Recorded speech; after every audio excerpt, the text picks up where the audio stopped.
हमने पिछले वीडियो में ये जाना कि दो वर्णों के मिलने से जो विकार या परिवर्तन उत्पन्न होता है वही संधि है। संधि कितने प्रकार की है? 3 प्रकार। स्वर संधि, व्यंजन संधि, विसर्ग संधि।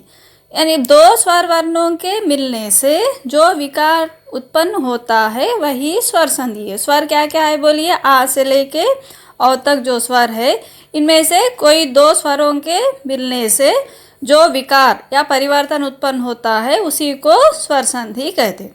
अब जो स्वर संधि के भेद कितने हैं बोलिए? 5। दीर्घ संधि, गुण संधि, वृद्धि संधि, यण संधि, अयादि संधि। यानी यहाँ पर ये जो वर्ण है आ से लेके औ तक जो 11 वर्ण है, ये जो 11 वर्णों के आपस में के मेल से ही ये जो 5 भेद, स्वर संधि के जो 5 भेद है वो वही आते हैं। यानी 11 वर्णों के मिलने से ही जो 5 संधि बनते हैं। अब दीर्घ संधि क्या है? वो दीर्घ संधि के बारे में हमने पिछले वीडियो में विस्तार से जाना था कि जो ह्रस्व या यानी मूल स्वर के ह्रस्व या दीर्घ से उसी के ह्रस्व या दीर्घ को मिलाने से उसका दीर्घ आता है। यानी जिस तरह से आ या आ से ही मिलाने से उसका दीर्घ क्या है? आ में परिवर्तित होता है। उसी तरह से ई या ई को ई या ई से मिलाने से उसका जो दीर्घ ई में परिवर्तित होता है। उसी तरह से ऊ या ऊ को ऊ या ऊ से ही मिलाने से उसका जो दीर्घ है ऊ में परिवर्तित होता है। उसी तरह से री को री से मिलाने से उसका दीर्घ नहीं है, इसलिए री में ही परिवर्तित होता है। यही दीर्घ संधि। यानी दीर्घ संधि में आ या आ से ही मिलते हैं, या ई ऊ री से वे नहीं मिलते। अगर ई ऊ री से मिले तो वे दूसरी संधि हो जाती है। अब इस वीडियो में हम गुण संधि के गुणों को और वृद्धि संधि के वृद्धि को जानेंगे। सबसे पहले हम जो स्वर संधि को लिखेंगे, ये जो स्वर वर्ण है उन्हें हम लिखेंगे, क्योंकि अब जो स्वर वर्ण क्या क्या है बोलिए? आ से लेके औ, आ ई ऊ री। आप ये री तक आप एक लकीर मार लीजिए, अलग कर लीजिए। उसके बाद ये आई वो औ, यहाँ पर ये आ से लेके री तक मूल स्वर के ह्रस्व या दीर्घ है। उसी तरह से ये आई वो औ क्या है? संयुक्त स्वर है। इसको आप अलग कर लीजिए। इसी में हम गुण संधि और वृद्धि संधि को इन्हीं के द्वारा हम सीखेंगे। अब यहाँ पर जो मूल स्वर्णों को आपस में मिलाने से एक नया वर्ण उत्पन्न होता है, यही गुण संधि की परिभाषा है। यानी यहाँ पर हमने दीर्घ संधि में यानी आ को आ से ही मिलाया, ई को ई से ही, ऊ को ऊ से ही मिलाया। लेकिन यहाँ पर गुण संधि में हम दो अलग अलग स्वर वर्णों को मिलाएंगे तो एक नया वर्ण उत्पन्न होता है। यहाँ पर जिस तरह देखिए, हमने आ को, यानी अब जो गुण संधि में पहले शब्द का अंतिम वर्ण क्या होता है? आ या आ ही रहता है। लेकिन दूसरे शब्द का पहला वर्ण क्या हो सकता है? ई, या अगर ई हो तो वो ए में परिवर्तित होता है। संयुक्त स्वर के जो पहला जो ये संयुक्त वर्ण जो है वो ए में परिवर्तित होता है। उसी तरह से आ या आ ऊ या ऊ से मिलने से ओ में परिवर्तित होता है।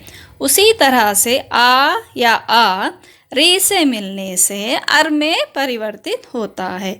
यानी यहाँ पर दो अलग स्वरों के मिलने से एक नया स्वर बाहर निकलता है। यही गुण संधि की विशेषता है। पहले शब्द का अंतिम वर्ण हमेशा आ या आ ही रहता है, लेकिन दूसरे शब्द का पहला वर्ण ई या ई हो सकता है, या ऊ हो सकता है, या री हो सकता है। अगर आ या आ ई या ई से मिलने से ए में परिवर्तित होता है। उसी तरह से आ या आ ऊ या ऊ से मिलने से ओ में परिवर्तित होता है। उसी तरह से आ या आ री से मिलने से अर में परिवर्तित होता है। यही गुण संधि है। अब उदाहरण से देखिए, स्वेच्छा है, स्व प्लस इच्छा मिलकर स्वेच्छा, ए की मात्रा आई देखिए, यानी आ और ई मिलकर ए में परिवर्तित हुआ है। उसी तरह से देखिए, लोक प्लस ईश, यानी यहाँ पर अ और ई, ये दो मिलकर भी ए में, लोकेश, ए में परिवर्तित हुए हैं। उसी तरह से राजा प्लस इंद्र, आ और ई, ये दो मिलकर भी ए में, राजेंद्र में परिवर्तित हुए हैं। उसी तरह से रमा प्लस ईश मिलकर आ और ई, ये दो मिलकर भी ए, रमेश में परिवर्तित हुए हैं। उसके बाद में देखिए, आ और उ, चंद्र प्लस उदय, चंद्र में अ और उ, दूसरे शब्द का पहला वर्ण उ है, आ और उ मिलकर ओ, चंद्रोदय, ओ में परिवर्तित हुआ है। उसी तरह से शीत प्लस ऊष्म, यानी अ और उ, आ उ भी मिलकर शीतोष्म, ओ में परिवर्तित हुए हैं। उसी तरह से गंगा प्लस उज्ज्वल, आ और उ, ये दो भी मिलकर ओ, गंगोज्वल में परिवर्तित हुए हैं। उसी तरह से गंगा प्लस ऊर्मी, आ और उ, ये दो मिलकर गंगोर्मी में परिवर्तित हुए। उसके बाद देखिए, आ री से मिलने से सप्त प्लस ऋषि, सप्त में आ है और ऋषि में री, आ और री मिलकर सप्तार, सप्तार्षि में परिवर्तित हुआ है।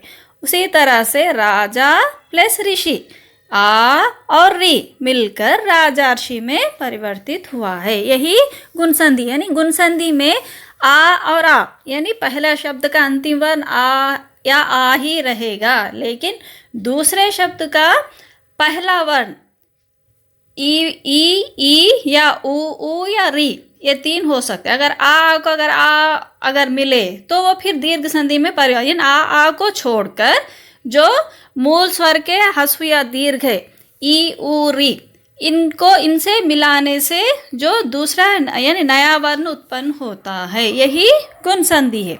उसके बाद में वृद्धि संधि देखिए, हमने जो स्वर वर्णों को दो भागों में विभाजित कर लिया, जो आ से लेके री तक एक भाग और ए आई वो औ को दूसरे भाग में।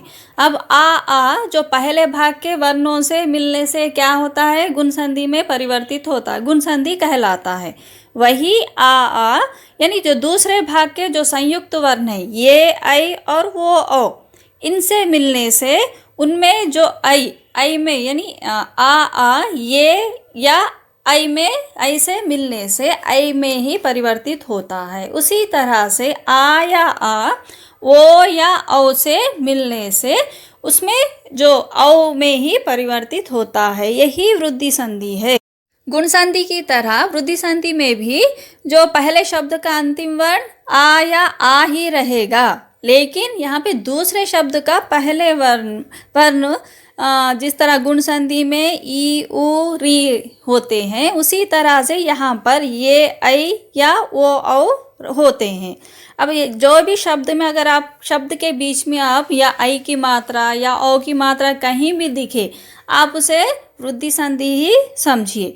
अब इसके उदाहरण से देखिए, एक और एक दो मिलकर एक आई बनते हैं, यानी आ और ए दो मिलकर आई में परिवर्तित होते हैं। उसी तरह से तथा प्लस एव, यानी आ और ए ये दो मिलकर भी आई तथाइव में परिवर्तित होते हैं। उसी तरह से मत प्लस ऐक्य, यानी अ और आई मिलकर मतैक में परिवर्तित होते हैं। उसी तरह से देखिए, सुंदर प्लस ओदन मिलकर सुंदरौदन, यानी आ और ओ मिलकर औ में। उसी तरह से वन प्लस औषध, यहाँ पर अ और औ मिलकर वनौषध में परिवर्तित हुआ है। उसी तरह से महा प्लस ओजस्वी, यानी आ और ओ मिलकर महोजस्वी, यानी ओ में परिवर्तित हुआ है। और देखिए, महा प्लस औदार्य, यानी यहाँ पर आ और औ मिलकर महोदार्य।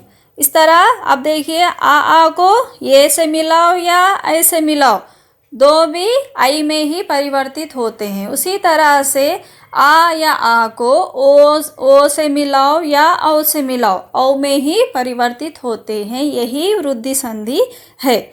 आशा करती हूँ कि आपको ये गुण संधि और वृद्धि संधि समझ में आए होंगे।